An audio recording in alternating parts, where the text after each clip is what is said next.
আগামী সপ্তাহে ঘোষণা হচ্ছে জাতীয় সংসদে সংরক্ষিত মহিলা আসনের নির্বাচনের তফসিল। একই সঙ্গে ঘোষণা করা হবে উপজেলা নির্বাচনের তফসিলও। নির্বাচন কমিশন সচিবালয়ে এক সভা শেষে সাংবাদিকদের প্রশ্নের জবাবে এই কথা জানান ইসি সচিব। শেষ হয়েছে একাদশ জাতীয় সংসদ নির্বাচন। ইতিমধ্যেই 298টি আসনে নির্বাচিত জনপ্রতিনিধিদের নামে গেজেটও প্রকাশিত হয়েছে। এখন সংরক্ষিত মহিলা আসনের সাংসদ নির্বাচনের পালা। কমিশন সূত্র বলছে, সংরক্ষিত 50টি আসনের মধ্যে আওয়ামী লীগ পাবে 43টি, মহাজোটের অন্যতম শরিক জাতীয় পার্টি পাবে 4টি, ঐক্যফ্রন্ট 1টি এবং জাসদ স্বতন্ত্র অন্যান্য দল পাবে 2টি আসন।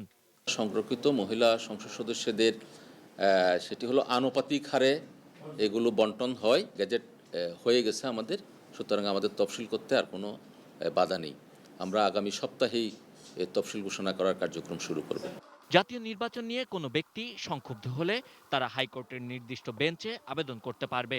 আর উপজেলা নির্বাচন সহ আগামী যে কোনো নির্বাচনে ইভিএম ব্যবহার করতে চায় নির্বাচন কমিশন। মার্চে শুরু করে মে মাসের 15 তারিখের মধ্যেই উপজেলা নির্বাচন সম্পূর্ণ করতে চায় কমিশন। মার্চের প্রথম সপ্তাহে থেকে ধাপে ধাপে এই উপজেলা নির্বাচন করার পরিকল্পনা আমাদের আছে। যে সমস্ত উপজেলাগুলো ইতিমধ্যে 180 দিনের মধ্যে তাদের মেয়াদ পূর্ণ হতে যাচ্ছে, সেই সমস্ত উপজেলাগুলোর আমরা তফসিল ঘোষণা করতে যাব। প্রবাসীদের ভোটার করার ব্যাপারে নীতিগত সিদ্ধান্ত নিয়েছে ইসি।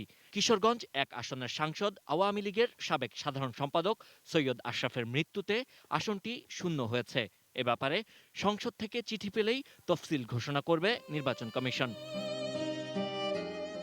ঐক্যফ্রন্টের চাহিদা অনুযায়ী একাদশ জাতীয় সংসদ নির্বাচনের কেন্দ্র ও আসন ভিত্তিক ফলাফল দেওয়ার চেষ্টা করছে commission. Sabbir Ahmed, ATN news, Dhaka.